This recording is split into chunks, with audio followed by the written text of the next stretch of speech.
C'est au cœur du monde que je marche, que je vis. De ce même cœur où j'étais, Dieu m'a pris. Je me souviens de ce jour où il m'a sauvé. Je voulais alors le crier au monde entier, au cœur du monde,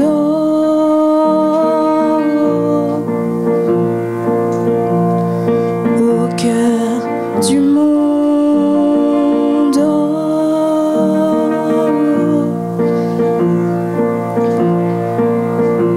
Je ne sais à quel moment je me suis endormie,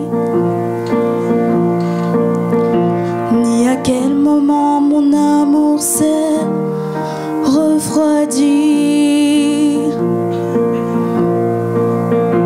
Il y a trop de temps que l'on peut perdre pour soi-même. Quand le cœur de Dieu est tourné vers ceux qui se perdent, vers le cœur du monde,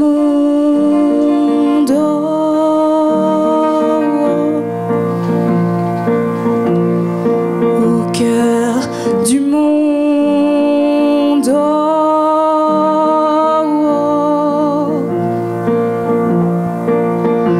Il m'a dit qu'il avait seulement commencé de faire,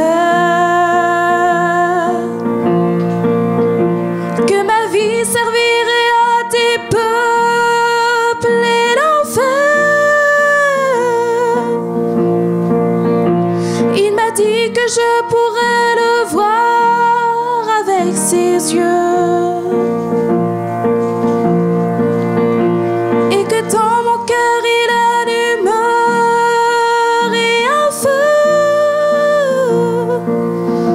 un feu pour le monde, un feu pour le monde, un feu pour le monde qui se perd.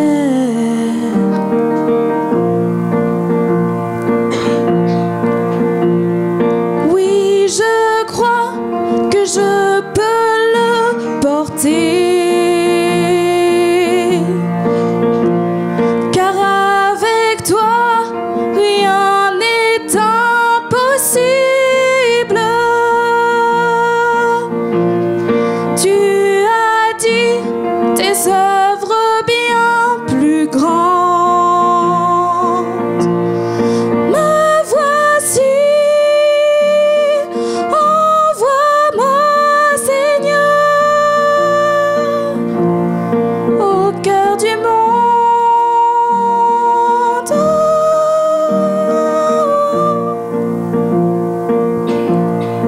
au cœur du monde.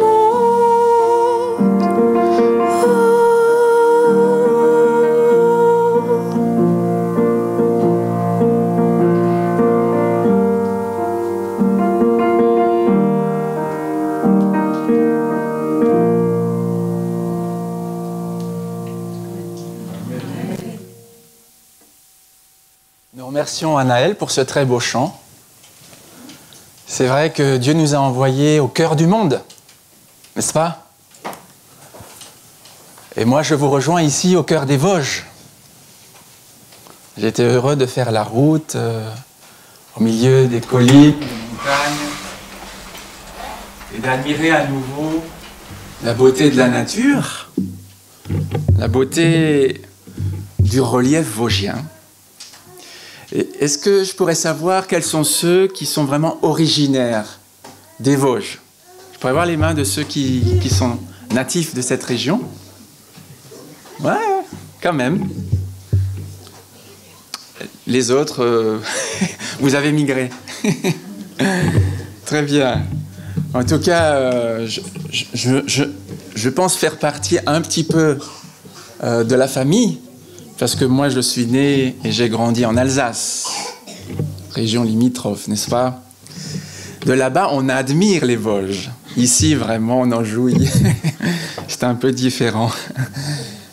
Voilà, parce que personnellement, donc, j'ai habité pendant plus de 20 ans en plaine d'Alsace.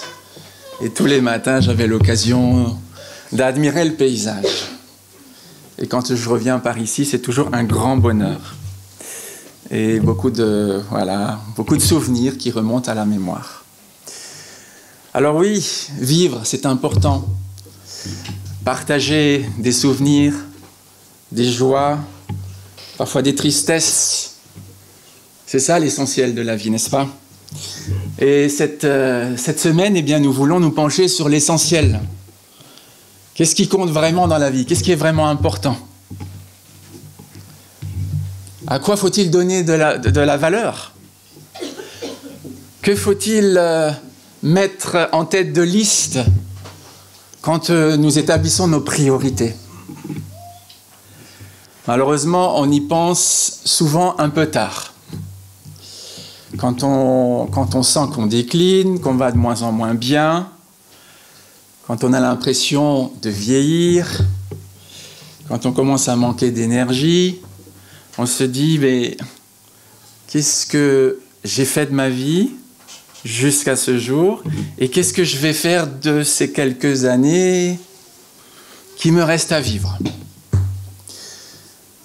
Je suis entouré en tant que pasteur de jeunes gens qui sont ambitieux, qui ont beaucoup de rêves pour leur vie, mais aussi de personnes âgées qui sont fatiguées, qui pensent avoir, pour certaines, assez vécu, et qui pensent aussi petit à petit à quitter ce monde, à dire au revoir à ceux qu'ils aiment. Et entre la naissance et la mort, eh bien, il y a ce qu'on appelle un parcours de vie, un chemin. Et qu'est-ce qui fait que ce chemin, eh bien, il est beau, il est agréable, ou au contraire, laid, désagréable, peut-être source d'angoisse, de crainte, de tristesse, de douleur. Je crois que l'essentiel de la vie, moi je suis arrivé à la période du mi-temps, on dit ça comme ça, dans la quarantaine. Et bon, je n'ai pas encore les réflexions d'un vieux sage à la barbe blanche, ça risque pas d'arriver. Et aux cheveux blancs, ça a déjà commencé, discrètement. Mais arrivé là, au beau milieu de la quarantaine, il y a quand même des moments où je m'interroge. Je me dis, qu'est-ce qui a déjà été accompli? On fait le point, on s'arrête. C'est une étape de la vie. Qu'est-ce qui a déjà été accompli? Où est-ce que j'en suis par rapport à mes ambitions, aux rêves de ma jeunesse? Et qu'est-ce que j'attends des prochaines années? C'est important régulièrement de faire le point. Et j'aimerais cette semaine que nous fassions ce point ensemble, mais à travers ce que j'appellerais des rencontres. Donc derrière chaque titre, il y a une rencontre. Parce que je crois que l'essentiel de la vie se trouve là.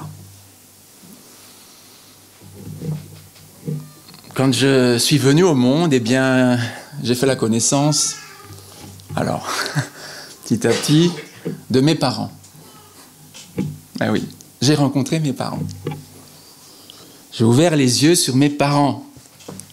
Ce sont eux qui m'ont accueilli, là, au cœur du monde. Et depuis ce jour, Dieu sait que j'ai rencontré du monde.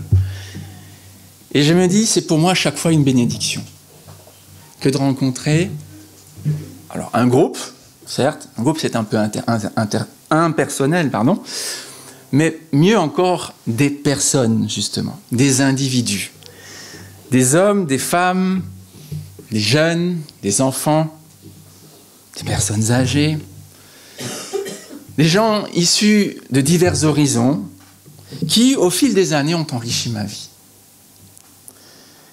Et je me dis que le jour où je devrais tirer ma révérence, si Jésus n'est pas revenu avant, parce qu'il a promis de revenir, eh bien je serai riche de toutes ces rencontres. Bien sûr, commencer par mes parents, mon plus jeune frère, qui est venu quelques années après moi dans ce monde. Et puis, bien sûr, la parentèle. On pense aux grands-parents, oncles, tantes, cousins, cousines, neveux, nièces. Et alors, quand on est chrétien, on a encore un privilège supplémentaire. C'est de rencontrer des hommes, des femmes, des personnes qui partagent votre foi. Ou d'autres qui la découvrent petit à petit et qui vous interpellent, qui vous posent des questions. J'ai eu l'occasion d'ouvrir ma Bible avec des gens qui pour les uns la connaissaient bien, pour d'autres la connaissaient mal ou pas du tout.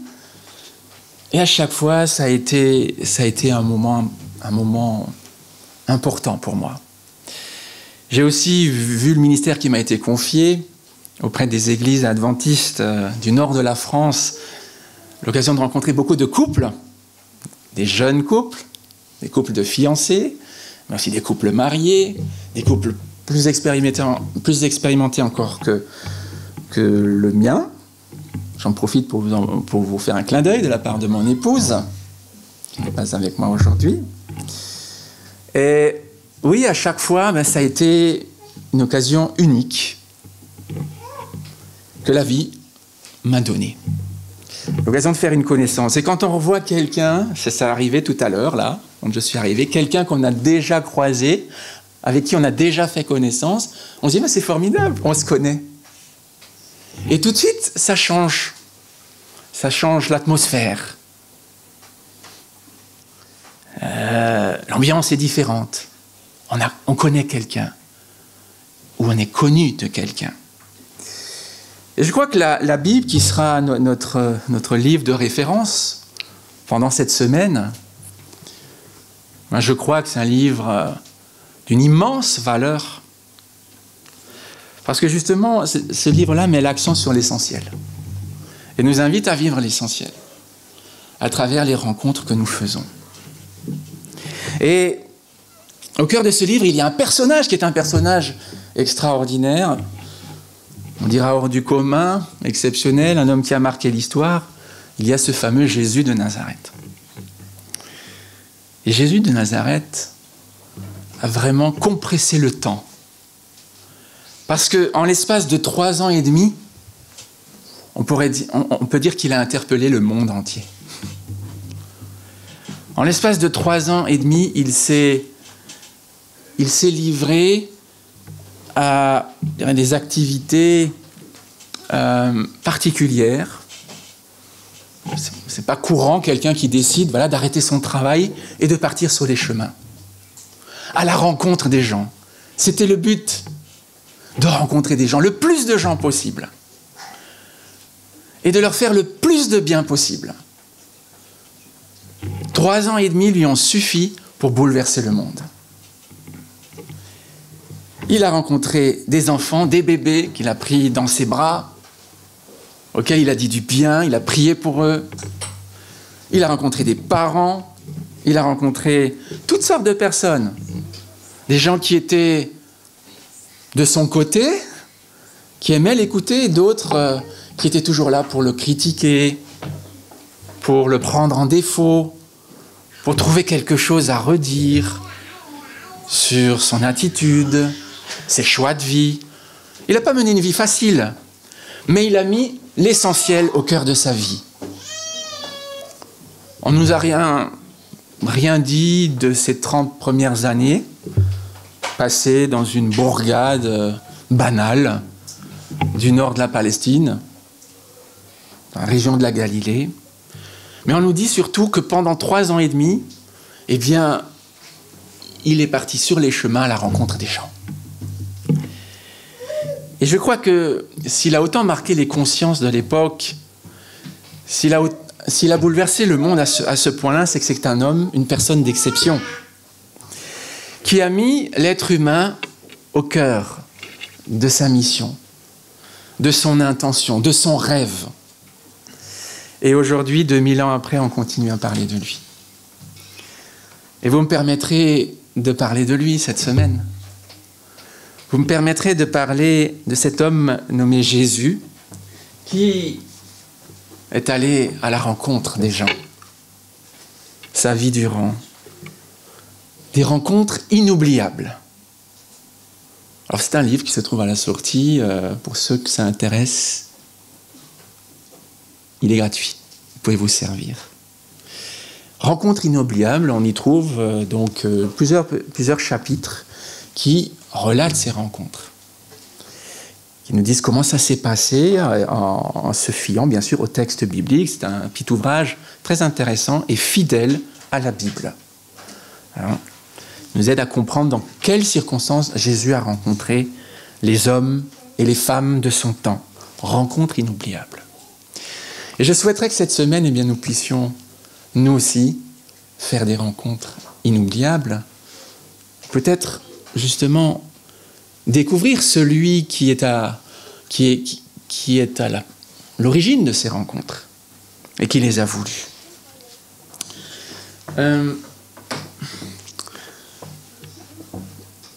Vous n'êtes pas forcément à l'aise avec la Bible, vous ne connaissez pas forcément le texte qu'elle renferme. Dans la Bible, il y a plusieurs livres. En fait, c'est une petite bibliothèque en 2 parties. On pourrait parler de 2 salles.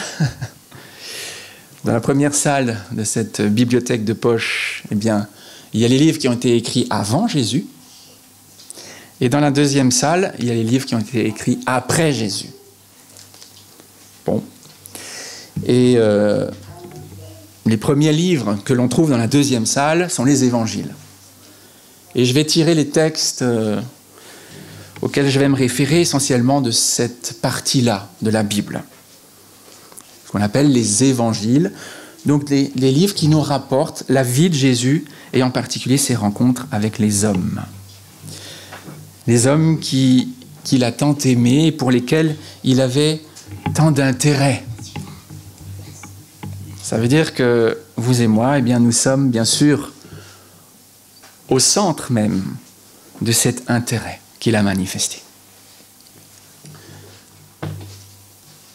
Aujourd'hui,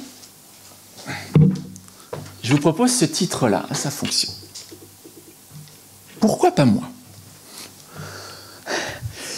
Oui, il se pourrait que moi aussi, je sois un jour concerné par Jésus, comme l'a été un homme de ce temps-là.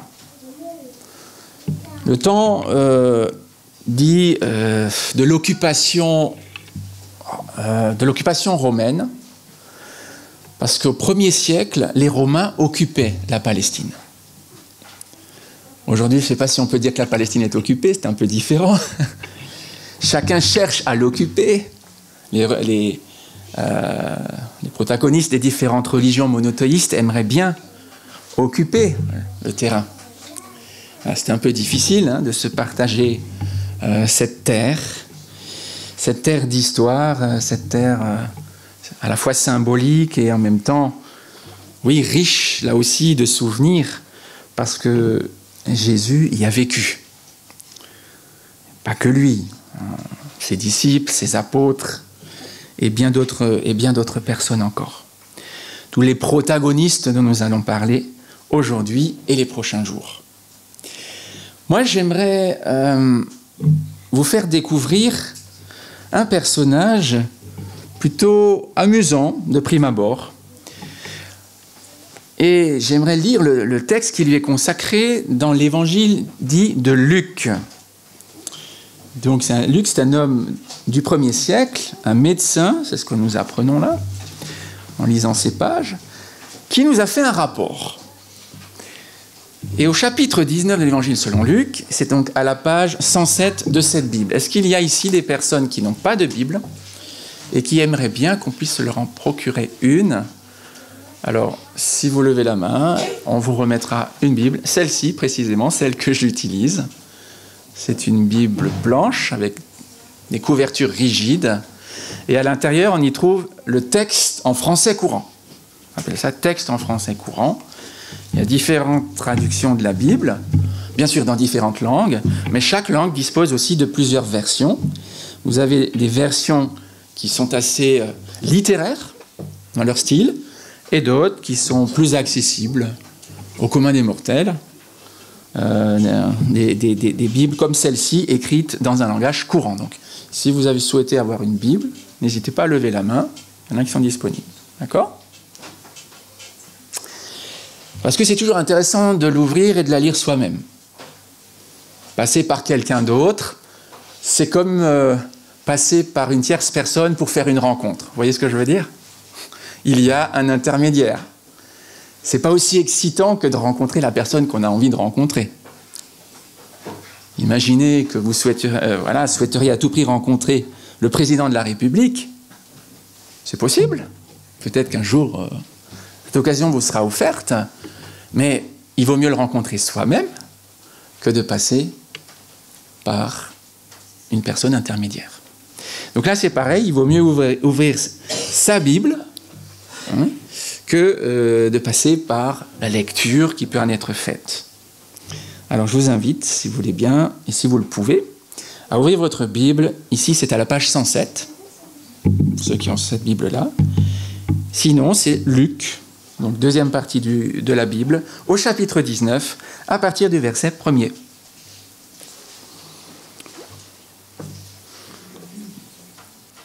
On se situe ici, quand même je place le contexte, à la fin de la vie de Jésus. Il a encore une dizaine de jours à vivre. Ces récits sont authentiques, hein. Ils nous sont présentés comme étant vraiment des rapports écrits de ce que Jésus a vécu. Rapport juste, rapport fidèle à la réalité. Après être entré dans Jéricho, une ville qui se situe pas très loin de Jérusalem, Jésus traversait la ville. Il y avait là un homme appelé Zachée. Bon. C'était le chef des collecteurs d'impôts et il était riche.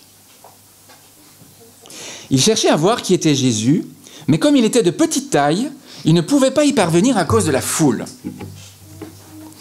Il courut alors en avant et grimpa sur un arbre, un sycomore, pour voir Jésus qui devait passer par là.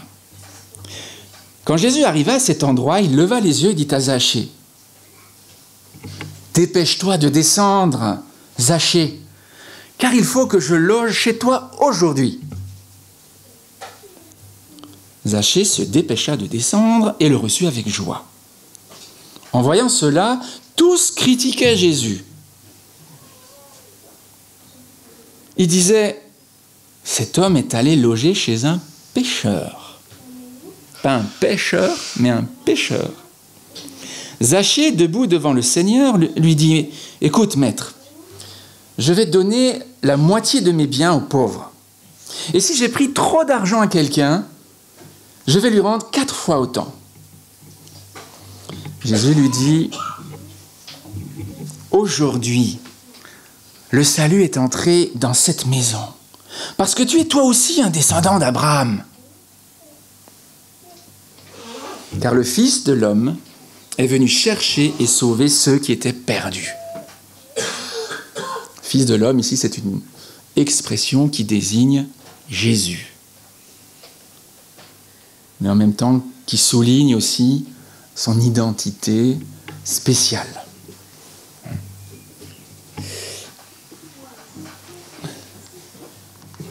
Jésus traversait la ville.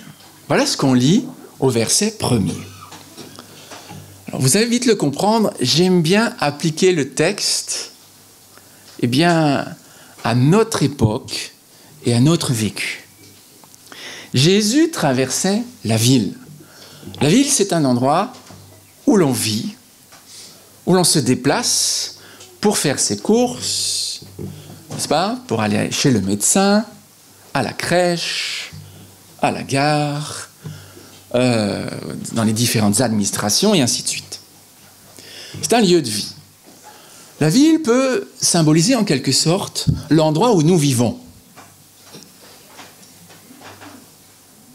L'endroit qui nous est familier. Si vous vivez à Épinal, c'est votre ville. C'est une ville qui vous est familière, vous en connaissez à peu près tous les quartiers. Quant à moi, je dirais que je suis assez familier de la ville de Guebwiller. On y trouve aussi une église là-bas, une église adventiste. Et puis, j'ai eu l'occasion, quand j'étais jeune, de la sillonner dans tous les sens. J'ai fait ma scolarité jusqu'au bac. Voilà. Et on se sent à l'aise. C'est un endroit où l'on vit et où on se sent chez soi. C'est aussi, en quelque sorte, la ville, l'image de sa propre vie. Hein, dans sa vie, eh bien, il y a des lieux où l'on aime aller. Là, je suis sur un plan symbolique. Le repos, les vacances, le travail, la famille, vous voyez, voilà. Des endroits où l'on se situe, en quelque sorte, et où l'on, simplement, manifeste que l'on est vivant, où l'on fait des rencontres. Et Jésus traverse la ville. Vous savez que Jésus peut aussi traverser, et c'est le cas, notre vie. C'est le cas maintenant. Quand on entend parler de Jésus, mais c'est qu'il traverse notre ville. Qu'il traverse notre territoire. Et bien sûr, la ville de Jéricho, c'était la ville de Zachée. Jésus venait enfin dans sa ville, chez lui, l'endroit qu'il connaît bien. Et il y a une certaine curiosité qui naît dans le cœur de Zachée. J'aimerais bien voir ce Jésus dont on parle. Et aujourd'hui, Jésus est en train de traverser, je pourrais dire, le lieu que vous connaissez bien, qui est votre cœur. Il est en train, voilà, de se faire connaître à vous, à nouveau. Et donc, de piquer votre curiosité. J'aimerais peut-être en savoir un peu plus sur Jésus. Je n'ai pas l'impression de le connaître si bien que cela. J'aimerais en savoir un peu plus. Alors bien sûr, je vous invite cette semaine à participer à ces rencontres que nous aurons. Et nous allons savoir un peu plus sur Jésus, apprendre à mieux le connaître. Et ce sera aussi l'occasion de mieux nous connaître entre nous. Il y a donc la présence de Jésus qui interpelle notre homme. Et notre homme cherche à le voir. Ah, alors aujourd'hui, ce serait difficile. Mais en tout cas, on peut s'imaginer Jésus. Je ne sais pas comment il était exactement. Mais on peut chercher à le voir mentalement. Pourquoi pas? On a vu des films. On a peut-être lu des bandes dessinées. On a lu des livres illustrés. On a vu des peintures, des dessins qui représentaient des scènes bibliques. On se fait une petite image de Jésus, mais c'est difficile vraiment de la rendre nette, cette image. Avait-il les cheveux longs, les cheveux courts? Était-il blond? Était-il brun? On ne sait pas trop. Avait-il les yeux bleus ou les yeux foncés? En tout cas, il ressemblait fort à un juif de son temps. Très fort à un juif de son temps. Et il avait certainement le teint hâlé et le regard plutôt sombre. Sombre, mais pas triste. Zachée cherchait à voir qui était Jésus. Cette semaine, nous chercherons à voir aussi qui est Jésus. C'est bien ce qui nous est dit là. Hein. Il cherchait, au verset 3, vous pouvez vérifier avec moi, il cherchait à voir qui était Jésus. Il en avait une idée, mais assez floue, imprécise. Il ne voulait pas se contenter de cette idée un peu abstraite, il faut le dire, de Jésus. Peut-être que vous aussi, vous avez une idée abstraite de Jésus. J'aimerais qu'il soit plus concret d'ici quelques minutes ou d'ici quelques jours, beaucoup plus concret. Mais c'est déjà un noble désir, n'est-ce pas? De vouloir savoir qui est Jésus, à quoi il ressemble, le voir. Et pour ça, il faut une recherche. Alors bien sûr, vous ne seriez pas là s'il n'y avait pas chez vous déjà cette recherche. Qui est Jésus? Que me veut-il? Pourquoi traverse-t-il ma ville? Pourquoi vient-il sur mon territoire? Peut-être qu'il va me déranger ou qu'il va perturber mes activités. Le pire pour Zachée, c'est qu'il a 4 grands défauts. Voilà, peut-être ça vous rassure en disant « Ah, j'en ai aussi quelques-uns. » Que je tente tant bien que mal à cacher, mais moi aussi j'en ai quelques-uns. Vous voyez, on va se retrouver là. La Bible décrit les choses telles qu'elles sont. Et même ces héros, souvent, sont critiqués. Les héros de la Bible. Quand ils commettent des erreurs, c'est dit. Parce que c'est pour nous rappeler qu'ils sont des humains comme nous. Et Zachée, c'est un homme un peu comme nous, peut-être comme l'un des nôtres, en particulier. Je ne sais pas s'il y a ici quelqu'un qui travaille pour le fisc. Non. C'est la période d'ailleurs, hein. Il faut penser à déclarer vos revenus, je vous rappelle. Vous avez encore quelques jours pour cela. Zachée, lui, il serait aujourd'hui heureux de nous en parler, parce que c'est un domaine qu'il connaît bien, qu'il maîtrise. Vous allez voir. C'est le chef des collecteurs d'impôts. Donc c'est quelqu'un qui a une position d'autorité, une position influente. Sauf qu'on va vite le comprendre, à l'époque, c'était très mal vu. Déjà aujourd'hui, quand vous avez affaire à quelqu'un avec qui vous voulez, donc qui travaille pour les impôts, avec qui vous voulez négocier un abattement, un dégrèvement, vous y allez avec les pincettes, quoi. Hein, vous ne voulez pas froisser la personne. Faites bien attention. Zachée, c'est quelqu'un qu'on ne voulait pas trop froisser, mais qu'on n'aimait pas. Je vais tout de suite comprendre pourquoi. Alors ça, c'est un défaut. À l'époque, ces gens-là, on ne les aimait pas. Parce qu'ils prélevaient les impôts un petit peu pour la ville locale. Hein, voilà, on appelle la taxe foncière aujourd'hui, en quelque sorte. Mais surtout pour l'occupant romain. Et ça, c'était inacceptable. Donc, ils étaient considérés un peu comme des collaborateurs. Vous imaginez la France occupée par une armée étrangère, et certains d'entre nous travaillent pour cette armée étrangère, élèvent l'impôt près des autres, pour l'armée étrangère. On a connu un peu ces situations en France, et en particulier en Alsace-Lorraine. Hein.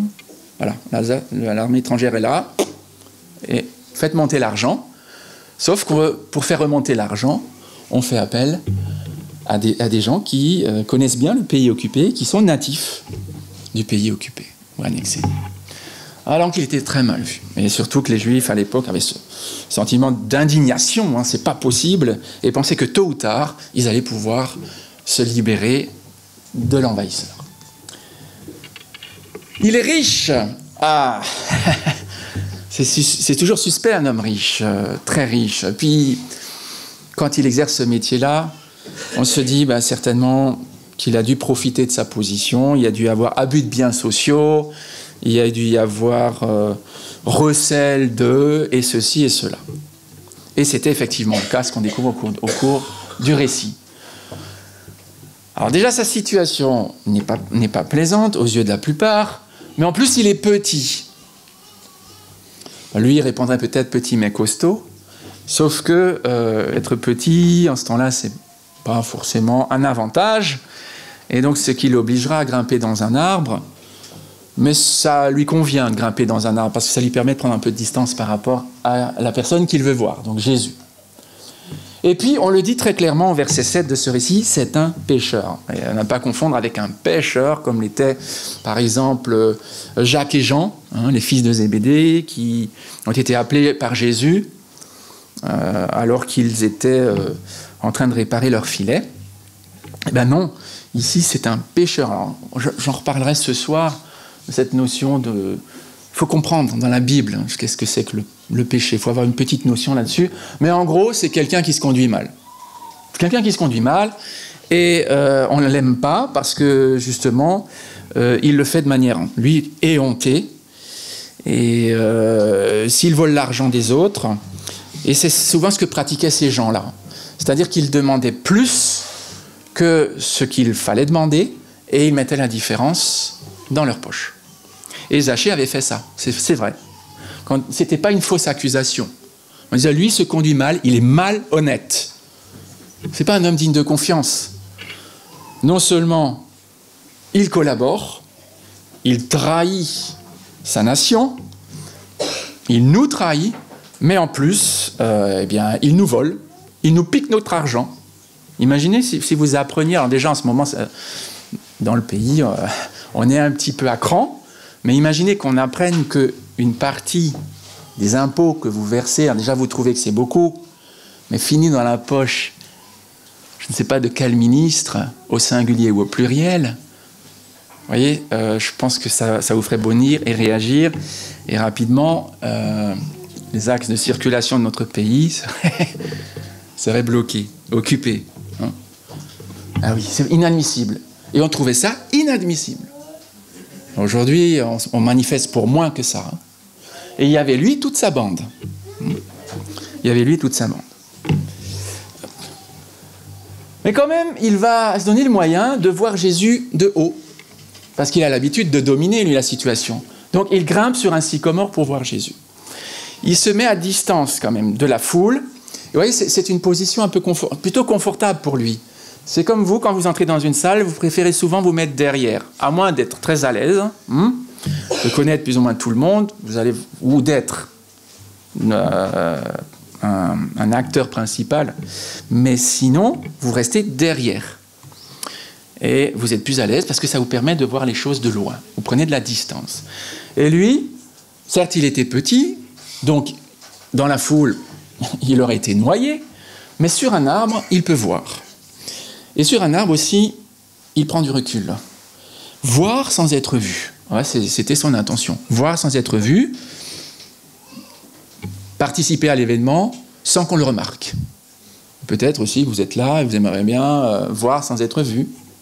Participer sans qu'on vous remarque, mais c'est difficile, c'est pas même impossible, je suis désolé pour vous. Mais voilà, Zachée a été remarqué, et d'une façon ou d'une autre, mais oui, que vous vouliez ou non, on vous remarque. Et là, c'est Jésus lui-même qui a remarqué Zachée. Alors, juste à quoi ressemble un sycomore? C'est pas l'érable sycomore d'ici, c'est le figuier sycomore de là-bas. Ça se trouve encore.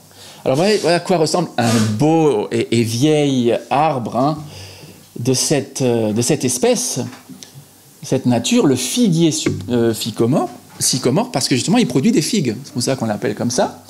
Et puis, comme tous les figuiers, il fait beaucoup de troncs, si on peut parler de troncs en tout cas. Vous avez déjà vu un figuier, hein, c'est rarement sur un seul tronc qu'on trouve les branches. On peut l'obtenir, mais généralement, vous avez plusieurs troncs, et puis des branches qui vont très loin, qui s'élargissent. Et on peut imaginer donc Zachée, voilà, perché là-haut. Perché là-haut. Et puis le chemin qui passe en dessous. Ou il aurait pu peut-être encore monter un peu plus haut, je ne sais pas, hein, dans les feuilles pour pas qu'on le voie, parce qu'il est quand même pas très fier de lui, et puis il sait qu'au milieu de la foule, il vaut mieux pas qu'on le repère, parce que, mais comme aujourd'hui, les gens pouvaient devenir violents hein, vis-à-vis de gens comme ça. Pouvaient l'interpeller, le taper, pouvaient l'insulter, mais oui, les gens n'étaient pas plus tendres à cette époque-là. Donc, il fallait mieux pour lui qu'il prenne un petit peu de distance. Et d'ailleurs, dès que, on va le voir, mais dès que Jésus l'interpelle, on se dit, mais Jésus, pas lui, non, pas lui. Tu vas quand même pas lui adresser la parole. Et j'ai remarqué dans le texte, il est dit, tous critiquaient Jésus parce qu'il s'adressait à Zachée. Zachée, en plus, c'est presque ironique, ça veut dire le pur. Zachaï. Alors, t'es pas si pur que ça. Et on le voyait justement comme excusez-moi, mais une ordure, hein, c'est comme ça qu'il était vu, quelqu'un qui souille le pays par ses agissements. Et voilà à quoi ressemblait donc ce figuier sycomore dans lequel s'est caché pour un court moment notre ami Zachée, si tant est qu'on puisse le considérer comme un ami. En tout cas, l'histoire finit bien. C'est quand même ça. Alors là, on a une peinture qui représente différemment donc Zachée sur la branche du figuier sycomore et qui est en train de descendre, hein, parce que Jésus qui est là, qui est représenté, parfois on représente en blanc, là non, on l'a représenté en rouge et bleu. Jésus l'interpelle. Jésus lui adresse la parole et lui dit, alors une phrase extraordinaire. Il faut savoir que dans chaque récit, il y a le décor, certes, la narration en tant que telle, et les descriptions qui vont avec, mais il y a aussi ce qui est le plus important, c'est l'action. Ce que font les uns et les autres. Et c'est là qu'on se sent concerné. Comment est-ce que nous, on agit aujourd'hui? Est-ce qu'on n'est pas un petit peu aussi comme Zachée, vous voyez, sur sa branche, en se disant, on va garder une distance suffisante. Pas trop près de Jésus. Parce que, bon, c'est peut-être pas la meilleure position. Et puis, Jésus, c'est encore quelqu'un de controversé. Vous savez, il était à l'époque, il l'est toujours aujourd'hui. Ou l'inverse, hein, c'est une personne controversée aujourd'hui, pour, contre, ça l'était aussi à l'époque. Et beaucoup, parmi les notables, parmi les gens influents, parmi les bourgeois de ce temps, c'est le cas de Zachée, eh bien, n'aimaient pas se montrer en présence de Jésus. Souvenez-vous de cet homme nommé Nicodème qui était donc l'un des maîtres en Israël, un enseignant bien connu, qui a préféré le rencontrer la nuit. Ça veut tout dire. Hein. Je ne parle même pas à Jésus en plein jour, je le rencontre la nuit. Voilà.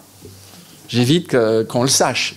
Et finalement, il y a un récit qui a été fait de cette rencontre, et le monde entier, aujourd'hui, est au courant. Il sera surpris un jour, s'il lui est donné de participer à la résurrection des justes, certainement que ce sera le cas, d'apprendre que le monde entier s'est intéressé à cette rencontre qu'il a faite avec Jésus, une rencontre inoubliable, de nuit, pour ne pas être vu ni connu.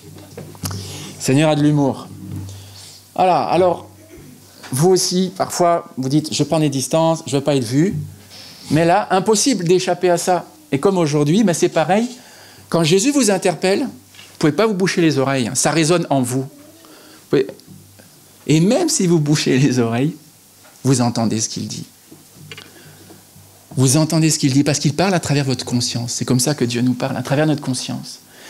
Et, comme je le disais, il y a le récit, mais il y a aussi les mots-clés et les phrases clés. Et là, je vais prendre juste le temps de développer cette phrase clé du récit, mais vraiment clé. C'est le moment où Jésus interpelle cet homme. Et Zachée se disait peut-être sur sa branche, pourquoi pas moi? Je pourrais peut-être voir Jésus, je pourrais peut-être, on ne sait pas, plus tard, le rencontrer, avoir un entretien avec lui, mais pour l'instant, je veux juste m'en approcher, mais pas trop. Eh bien, pourquoi pas moi? Mais ce jour-là, ça a bien été Zachée. Ça n'a pas été quelqu'un d'autre. C'était lui, en quelque sorte, la personne vedette du jour. Par contraste, certes. Mais c'est allé très loin. Alors qu'il voulait rester caché derrière les feuilles du figuier. Ça nous rappelle un épisode très ancien, celui-là. Hein, le premier couple qui se cachait derrière les feuilles de figuier pour ne pas être vu. Bon, bref. Eh bien, voilà que Jésus s'arrête, lève les yeux. C'est comme s'il savait qu'il était là. Est-ce qu'il l'a vraiment vu? De ses yeux vus, on ne sait pas. Mais en tout cas, il a perçu sa présence. Il y avait chez Jésus ce sixième sens incroyable. Hein. Il savait que cet homme était là et attendait qu'il passe vraiment tout près. Et là, il lui dit, je cite la phrase en entier, hein, et c'est extraordinaire ce que dit Jésus, « Dépêche-toi de descendre, Zachée, car il faut que je loge chez toi aujourd'hui. » En une phrase, il bouleverse le monde. Ah, ça, c'est Jésus. Je ne sais pas, vous vous rendez compte de l'audace. « Dépêche-toi de descendre, Zachée, car il faut que je loge chez toi aujourd'hui. » Quel rapport là entre toi et moi? Je suis petit, je suis collecteur d'impôts, je suis malhonnête, et puis je suis riche. Bon, je suis mal vu, et toi tu m'invites. Dépêche-toi, dépêche-toi, c'est important, c'est urgent. Et c'est vrai que la vie passe, on l'a dit, dépêche-toi. Alors bien sûr, il n'est pas dit sois stressé, sois angoissé, sois inquiet, mais quand même, dans d'autres versions, c'est vite, Zachée, vite. Ne traîne pas trop les pieds, n'attends pas trop longtemps, parce que la vie est brève, tout simplement. La vie est brève. Ta vie est brève, ma vie est brève. Et donc, en matière de rencontre, et surtout quand il s'agit de Jésus, il faut se dépêcher. Dépêche-toi. Il dit de descendre. T'es monté, moi je te demande de descendre. Et ça aussi, ça nous est difficile. Quand on a pris notre place, on n'aime pas on n'aime pas qu'on nous déloge de notre place. C'est vrai, hein, c'est un arrachement. Vous avez choisi une place, c'est bien connu, vous n'aimez pas qu'on vous déplace, parce que vous l'avez choisi.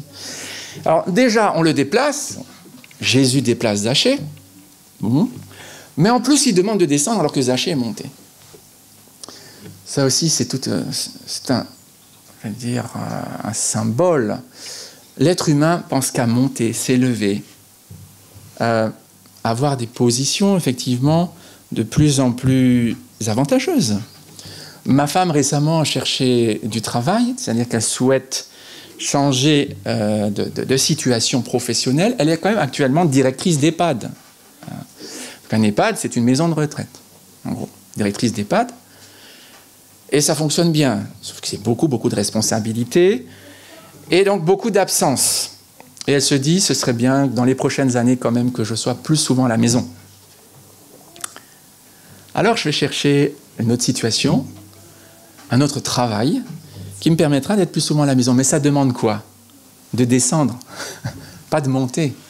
C'est-à-dire pas de devenir directeur régional, mais de repasser au statut d'infirmière cadre. Vous voyez?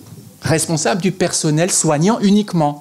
Pas de tout le personnel de la maison, plus de l'entretien, plus de l'administration, plus des affaires juridiques et civiles, etc., etc., etc. Les familles, les résidents et autres. Et à moins de l'entretien d'embauche, on me dit, mais c'est pas possible, on a honte. Vous vous rendez compte que vous allez... Là, vous êtes au niveau N, vous allez passer au niveau N-1. On ne peut pas vous faire ça, madame, on ne peut pas vous faire ça. Vous êtes directrice, c'est votre statut. Elle dit, mais je vous en prie, c'est ce que je vous demande. Je souhaite descendre. Alors, c'est vrai que ça demande un petit peu, on dira, d'humilité. Hein, parce que, bon, c'est quand même agréable d'avoir un certain statut, mais descendre, c'est pas simple.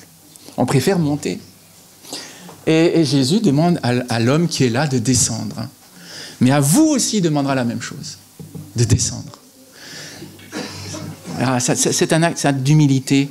On ne peut pas rencontrer Jésus sans descendre de son arbre. Alors l'arbre peut représenter beaucoup de choses. L'arbre a toujours été un symbole de l'humain au sens général, ou de l'humanité. Souvent, les hommes ont été comparés à des arbres, dans la littérature antique et encore aujourd'hui, dans différentes œuvres d'art. L'homme est comme un arbre. Et là, Zachée doit descendre. C'est impératif. C'est-à-dire, parce que Jésus le connaît, il sait très bien qui est Zachée, on l'a décrit avant, Jésus sait tout de Zachée, comme il sait tout de nous. Il prononce son prénom. Alors là, ça fait mouche, hein. Vous voyez, Zachée, quoi, tu me connais? Qui t'a parlé de moi? Eh ben oui. Quelqu'un a parlé de vous à Jésus. Jésus vous connaît. Vous pouvez pas sortir de son champ de conscience. Vous ne pouvez pas sortir de son cœur. Hein. Il vous connaît. Et je pourrais même dire plus, il vous aime. Et donc, Zachée, descends, c'est important. Alors là, ok, là je vais faire un effort parce que mon orgueil en prend un coup. Hein, et je vais montrer aux autres. Là, j'étais grand, je surplombais la situation. Maintenant, je vais être petit au milieu des autres et on va me lancer des colibets. Ça n'a pas manqué. C'est pas évident toujours de faire ça, ce que Jésus nous demande. C'est à la fois simple et en même temps c'est difficile. Parce qu'il y a quelque chose en nous qui résiste. C'est quelque chose, on peut l'appeler l'amour-propre. On peut l'appeler la fierté. On peut l'appeler l'orgueil ou l'égoïsme, comme vous voulez. Mais il y a quelque chose en nous qui résiste, c'est humain. Ah non, je ne vais pas descendre, je suis monté, je ne vais pas descendre. Eh bien si, il l'a fait. Ça montre que son cœur était déjà prêt. Il le faut. On ne peut pas... Non. Mais pourquoi il le faut? C'est une question, juste après, de vie ou de mort pour toi, Zachée. C'est une question très importante. Tu joues ta vie. Il le faut, c'est impératif. C'est moi qui te le dis. Et moi, c'est le fameux fils de l'homme dont on parle à la fin du texte. Ce fils de l'homme, c'est quelqu'un qui nous montre ce que doit être l'homme par excellence.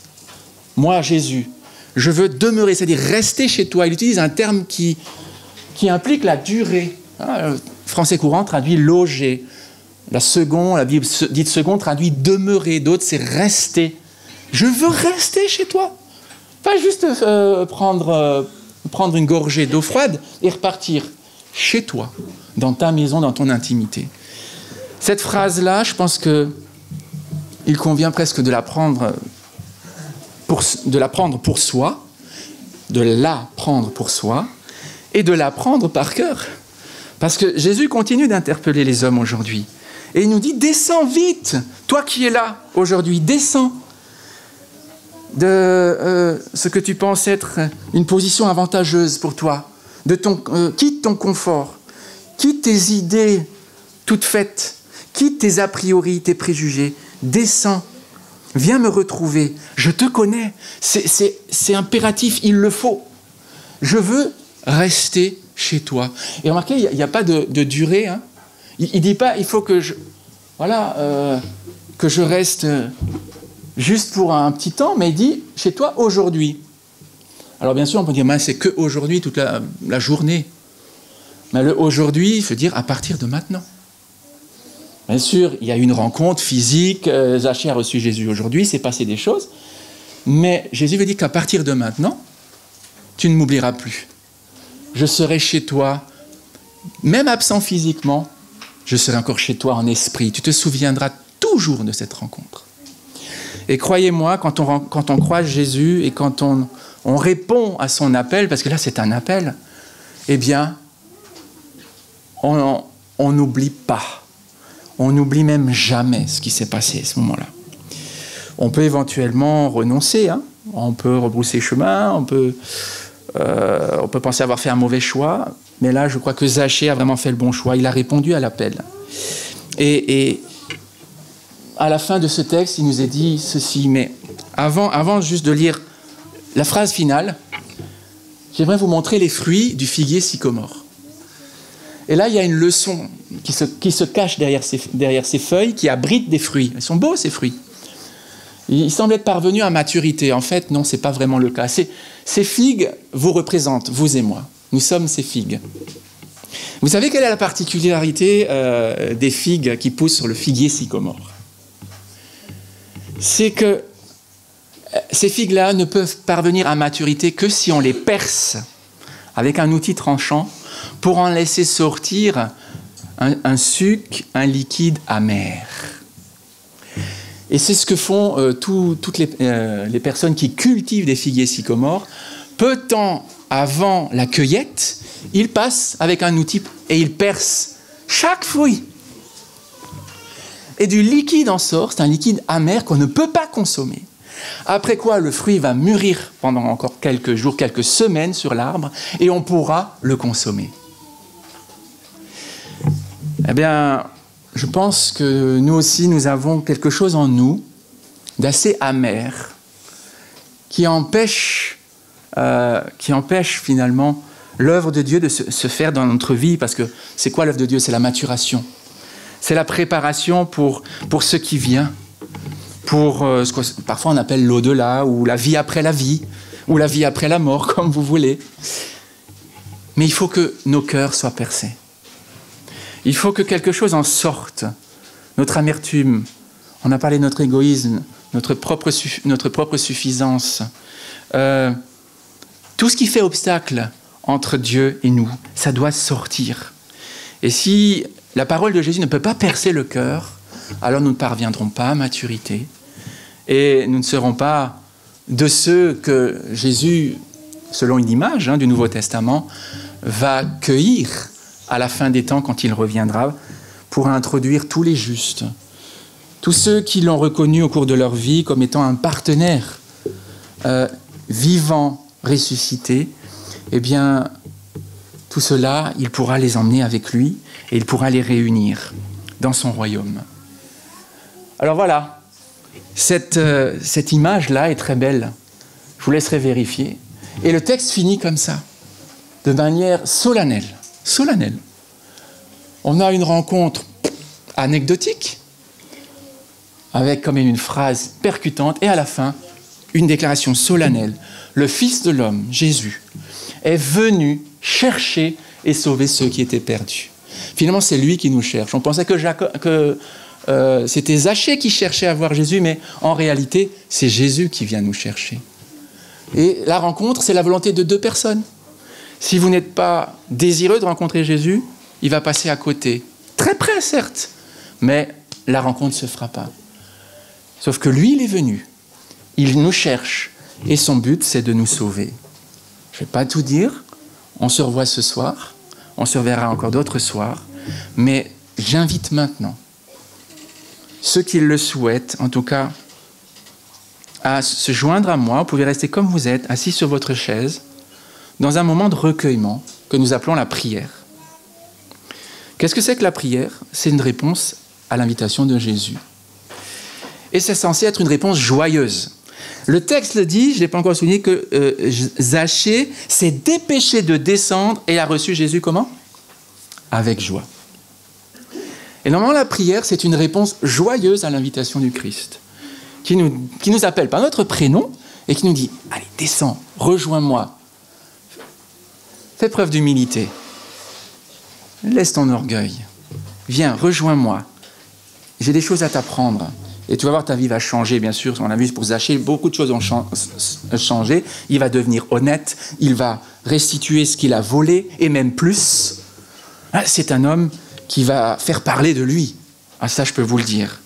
Et qui va donner un témoignage extraordinaire. Mais en attendant, ce que Jésus veut, c'est juste notre réponse. Oui, je veux bien descendre et je veux bien t'accueillir chez moi, dans mon cœur, dans mon jardin, ou si vous préférez, dans ma ville. Alors, je vous invite à incliner vos têtes.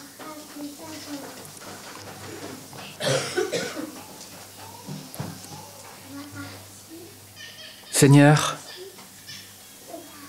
oui, tu passes là tout près de nous et nous frémissons. Nous disons, mais va-t-il me voir? Va-t-il s'arrêter? Va-t-il m'adresser la parole? Et ça y est, tu es déjà en train de le faire. Tu me dis, descends, viens me rejoindre. Je veux demeurer aujourd'hui chez toi et c'est impérieux, il le faut. Parce que ta vie, pour l'instant, elle est partie de travers. Tu as fait des mauvais choix. Il faut récupérer tout cela. Tu n'es pas très fier de toi. Tu as comme un poids de culpabilité sur la conscience. Et moi, je voudrais tellement t'alléger de tout ça. Tu as des soucis. Tu as peut-être des peurs. L'avenir t'effraie.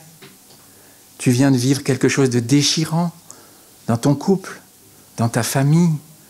Tu es face à des circonstances que tu ne maîtrises pas, tu te sens dépassé, mais moi je suis là.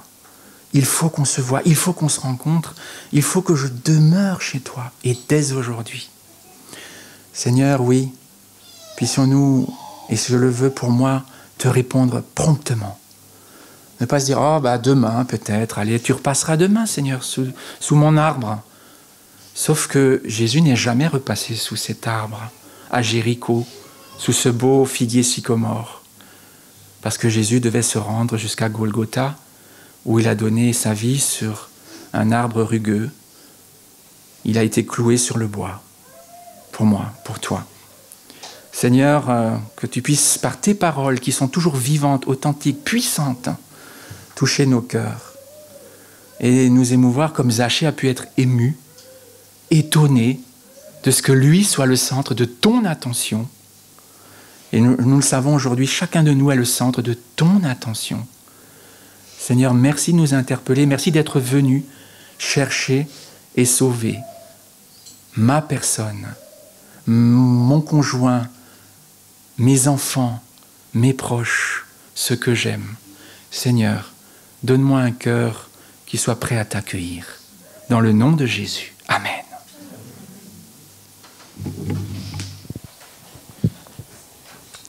Le chant que je vais vous interpréter maintenant s'appelle « Je vais de l'avant ».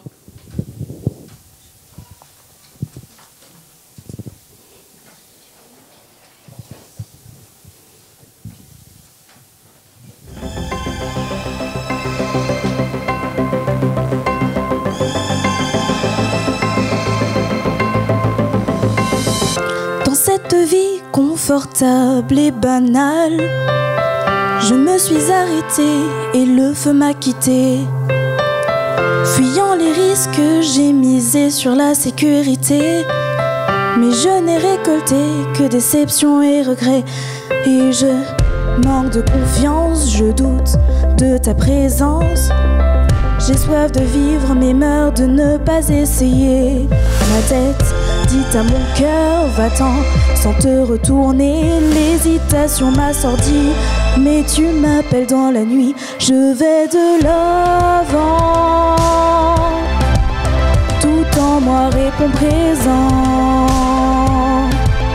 car tu m'as appelé. Je ne laisse pas la peur gagner. Je vais de l'avant, cœur confiant, je vais de l'avant. Je sais qu'un jour je verrai ton royaume venir, et je veux t'entendre me dire bienvenue, bon travail ma fille. Alors avec confiance je marche dans ton alliance. L'hésitation m'a quitté, car en moi tu as triomphé. Je vais de l'avant, tout en moi répond présent, car tu m'as appelé. Je ne laisse pas la peur gagner. Je vais de l'avant, je vais de l'avant, cœur confiant, je vais de l'avant, je vais de l'avant. À toi seul Jésus, je donne tout, aussi longtemps que je vivrai, sans peur du lendemain, mon cœur dans ta main. Je t'abandonne tout et je vais de l'avant.